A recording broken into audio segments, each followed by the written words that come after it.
So my name's Erin and I'm a founder and director at Aeromedical Solutions, and we're a brokerage service to arrange medical repatriations, generally from overseas to Australia or from Australia back overseas, but also interstate transports.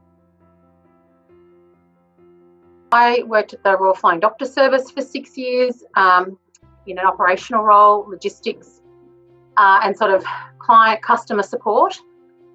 A call that came in one day was from a gentleman in the Western District of Victoria, and his grandson was over in Cancun in Mexico, and he sustained a broken leg, went around the marketplace all by himself and contacted every provider and got different quotes for a transfer home on an Aeromedical ambulance. I was able to find a transport home for his grandson for $120,000, which sounds like a lot of money, but when you compare it to what he was going to pay in the market, that he was about to pay about $320,000. So it really occurred to me and my business partner, Steve, that these are very big problems for people. They're probably the worst moment in their lives, and to try and navigate that all by yourself can be a real challenge because you've got a lot of emotions at play.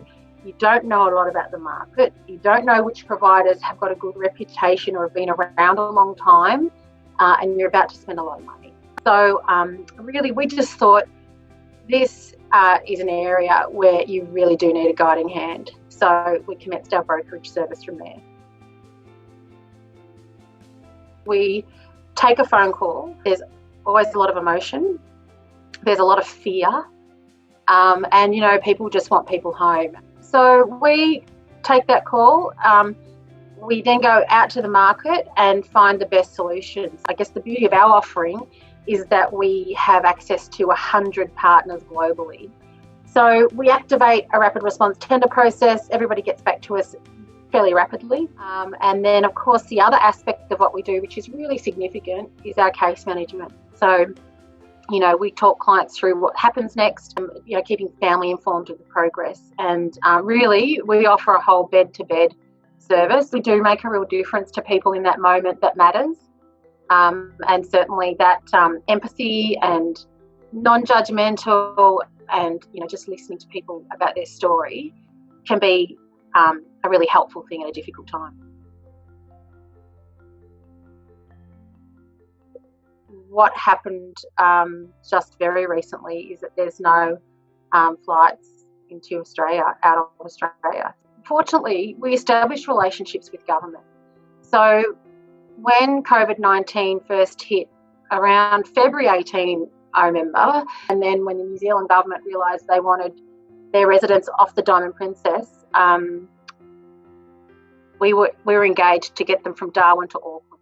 We had our crews all coming from different places. The jet was coming from Melbourne, the cabin crew were coming from Sydney, our medical crew were coming from Perth, and then of course it all had to join up so that when the Qantas flight arrived, they were all there as an intact team ready to do the next leg. What COVID-19 has taught me is think quickly, be flexible. You've got to be pretty agile.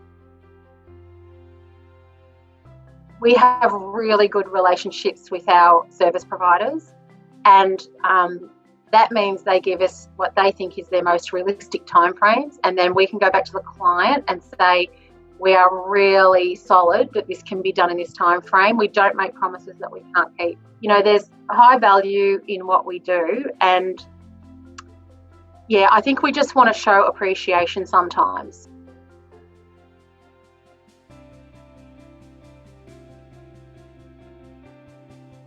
I do think that we will keep a lot of the changes that we've made in terms of the relationships we've fostered. So you kind of don't know until you put yourself in front of a new client and say, this is what we do. You shouldn't assume they don't need you.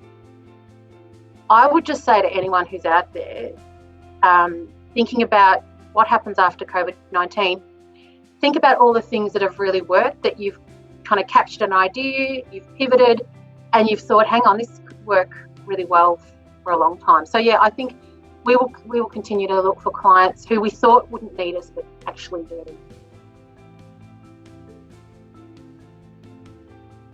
Think long term.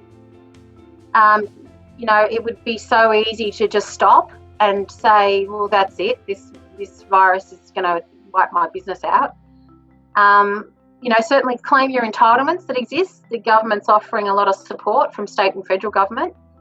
But keep thinking, keep adapting, run ideas past the people that you trust. I think when you lay out what you do and you do your pitch, and it is a pitch, people will see your passion and they'll say, why don't we just use them once and see what happens? And then if you can make that a really good experience for them, that's the difference.